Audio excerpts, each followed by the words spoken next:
நேத்து ஜப்பான் பிரேசிலுக்கு அதிர்ச்சி குடுப்பாங்கன்னு பார்த்தா, கடைசியில பாராகுவே ஜெர்மனிய அப்செட் பண்ணிட்டாங்களேப்பா! ஆமாங்க. இப்படி சொல்ற மாரி தான், நேத்து நடந்த ஃபுட்பால் வேர்ல்ட் கப் மேட்சஸ் இருந்துச்சுங்க. நேத்து மொத்தம் 3 மேட்சஸ் நடந்துச்சு. இதுல மேட்ச்ல ஜப்பான் பிரேசில் கூட மோதுனாங்க. 29வது நிமிஷத்திலே ஜப்பானோட பிளேயர் சானோ ஒரு சூப்பரான கோல் அடிச்சாருங்க. அந்த கோல் அடிச்ச உடனே பிரேசில் கல்லு விட்டுருச்சு. ஃபர்ஸ்ட் ஹாஃப்ல பிரேசில்னால கோலே அடிக்க முடியல. எங்க ஜப்பான் ஒரு பெரிய அப்செட்ட கிரியேட் பண்ணிருவாங்களோ அப்படின்னு தான் எதிர்பார்த்தோம். அப்பதாங்க பிரேசில் ஃபர்ஸ்ட் ஹாஃப்ல தான்ப்பா நாங்க கம்முன்னு இருப்போம். செகண்ட் ஹாஃப்ல சும்மா பயங்கரமான கம்பேக்க குடுப்போம்ன்னு சொல்லிட்டு சூப்பரா பெர்ஃபார்ம் பண்ணாங்க. பல தடவ கோல் அடிக்க போய் மிஸ் ஆயிருச்சு. கடைசியா ஒரு வழியா 56வது நிமிஷத்துல பிரேசில் ஒரு கோல அடிச்சு ஈக்குவலைஸ் பண்ணிட்டாங்க. அதுக்கப்புறம் பாத்தீங்கன்னா 2 பேரும் கோல் அடிக்கல. அப்படியே எக்ஸ்ட்ரா டைம் நோக்கி போயிருமோ அப்படின்னு நினைக்கும்போது அப்பதான் கரெக்டா பிரேசில் இன்ஜுரி டைம்ல ஒரு கோலை அடிச்சிட்டாங்க. இதனால பிரேசில் இந்த மேட்சை 2-1 அப்படின்னு சொல்லிட்டு ரொம்ப அழகா வின் பண்ணி ரவுண்ட் ஆஃப் 16க்கு குவாலிஃபை ஆயிட்டாங்க. உண்மையிலே ஆனா ஜப்பான் கொடுத்த பெர்ஃபார்மன்ஸையும் பாராட்டியே ஆனுங்க.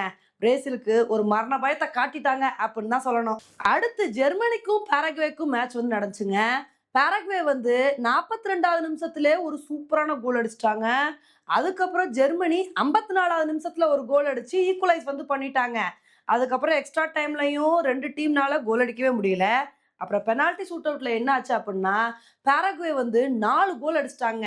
இதனால இந்த மேட்சை பாராகுவே 4-3 அப்படின்ற அடிப்படையில ரொம்ப அழகா வின் பண்ணி ரவுண்ட் ஆஃப் 16க்கு குவாலிஃபை ஆயிட்டாங்க. உண்மையிலே பாராகுவே ஜெர்மனியை தோக்கடிச்சது இந்த ஃபுட்பால் வேர்ல்டு கப்ல ஒரு மிகப்பெரிய அப்செட் அப்படின்னு தாங்க சொல்லணும். அடுத்து நெதர்லாந்துக்கும் மொரோக்கோக்கும் நடந்த மேட்ச்ல நெதர்லாந்து 72வது நிமிஷத்துல ஒரு கோலை அடிச்சாங்க. அதுக்கப்புறம் மொரோக்கோ கோல் அடிக்க முடியாம தத்தளிச்சிட்டு இருந்தாங்க. எங்க இந்த மேட்சை நெதர்லாந்து வின் பண்ணிடுவாங்களோ அப்படின்னு நினைக்கும் போது அப்பதாங்க இன்ஜுரி டைம்ல கரெக்டா மொரோக்கோ ஒரு கோல் அடிச்சு ஈக்குவலைஸ் பண்ணிட்டாங்க. அதுக்கப்புறம் பாத்தீங்கன்னா எக்ஸ்ட்ரா டைம்ல 2 டீம்னால கோல் அடிக்கவே முடியல. பெனால்டி ஷூட் அவுட்ல மொரோக்கோ 3 கோலை அடிச்சிட்டாங்க. இதனால இந்த மேட்சை மொரோக்கோ 3-2 அப்படின்ற அடிப்படையில வின் பண்ணி அவங்களும் ரவுண்ட் ஆஃப் 16க்கு குவாலிஃபை ஆயிட்டாங்க. உண்மையிலே ரவுண்ட் ஆஃப் 32 பயங்கர இன்ட்ரெஸ்டிங்கா போய்கிட்டு இருக்கு. இனி அடுத்தடுத்த மேட்சஸ்ல யாரு வின் பண்ணி ரவுண்ட் ஆஃப் 16க்கு குவாலிஃபை ஆறாங்க அப்படின்றத பொறுத்து பார்க்கலாம். ஓகே ஃப்ரெண்ட்ஸ், நேத்து நடந்த இந்த 3 மேட்சஸை பத்தி நீங்க என்ன நினைக்கிறீங்க அப்படின்றத என்னோட கமெண்ட் செக்ஷன்ல போடுங்க.